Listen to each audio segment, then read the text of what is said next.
How to backup and restore WhatsApp messages. Hello guys, this is Atticus and welcome back to another tutorial video. In today's video, I'll teach you guys how you can backup and restore WhatsApp messages. So, without any further ado, let's dive right into it. First step is make sure that you have the updated version of WhatsApp. If you don't have the updated version, you can update it from your App Store. So simply search for WhatsApp in your App Store, and after you search for it, if you see an update button available right here like this, just tap on update and update the app. After you update the app, you can then head over to WhatsApp and head over to the settings option right here on the bottom right corner.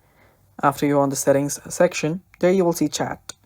Tap on chats, and after you tap on chats, there you will see chat backup as well.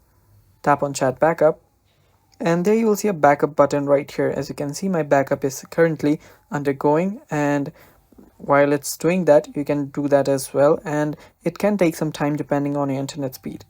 It will just back you up on your iCloud, and if you're using your Android, it will back you up on your Google Drive.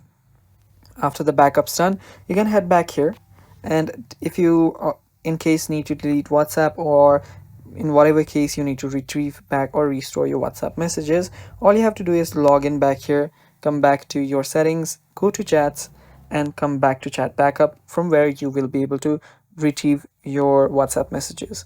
And that's basically how you do it, guys, and that is all for today's video. Thanks for watching. Stay tuned for more upcoming videos, and bye bye, take care.